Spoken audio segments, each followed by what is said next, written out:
Hi friends, நான் உங்கள் ஆதிங்க. இன்றைக்கி நம்ம எங்கே போகிறோம் பார்த்தீங்கன்னா, ராமேஸ்வரம் ஒன் டே ட்ரிப் தாங்க. நேராக போய் லைனில் நின்று வண்டிக்கு சிஎன்ஜி ஃபுல் பண்ணியாச்சுங்க. ஃபுல் பண்ண கையோட சாமிக்கு பூ வாங்கி போட்டுட்டு கஸ்டமருக்கு கால் பண்ணி வந்துட்டோன்ற இன்ஃபர்மேஷனை கொடுத்துட்டு வெயிட் பண்ணிட்டு இருந்தாங்க. இதுதான் நம்ம கஸ்டமர் தங்கியிருந்த ஹோட்டலுங்க. கிராண்ட் சபரிஸுங்க. சென்னை சில்ஸுக்கு ஒரு 3 பில்டிங் முன்னாடி இருக்குங்க. அதே கையோட ராம்நாட் ரீச் ஆகிடுச்சுங்க. ராம்நாட் ரீச் ஆனவொடனே வழக்கம் போல் நம்ம எப்பயும் குடிக்கிற டீ கடையில் ஒரு டீ சொல்லியாச்சுங்க. கரெக்டாக டீயை குடிச்சு முடித்தோடனே கஸ்டமர் வாங்க போகலான்ட்டாங்க. நேராக போய் கஸ்டமரை கோயிலில் இறக்கி விட்டுட்டு நம்ம ஒரு ரெஸ்ட்டை போட்டாச்சுங்க. நல்ல ஒரு தென்னை மரத்து கீழே வண்டியை நிப்பாட்டிட்டு ஒரு குட்டி தூக்கத்தை போட்டு முடிக்கிறதுக்குள்ள திரும்ப கஸ்டமர் ஃபோன் பண்ணிட்டாங்க வாங்க போகலான்ட்டு.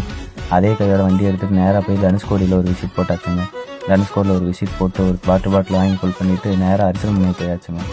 அரசல் முனையில் எல்லாத்தையும் பார்த்துட்டு கொஞ்சம் நேரம் வெயிட் பண்ணிவிட்டு பார்த்தா திரும்ப கஸ்டமர் வந்துட்டாங்க. அதே கையோட நேராக போயிட்டு லட்சுமண தீர்த்தத்துக்கிட்ட வண்டியை பார்க் பண்ணிவிட்டு லட்சுமண தீர்த்தத்தை பார்த்துட்டு பஞ்சமி ஹனுமான் டெம்பிளை பார்த்துட்டு சரி வாங்க போகலாம் அப்படின்னு சொல்லி வண்டி எடுத்தார்.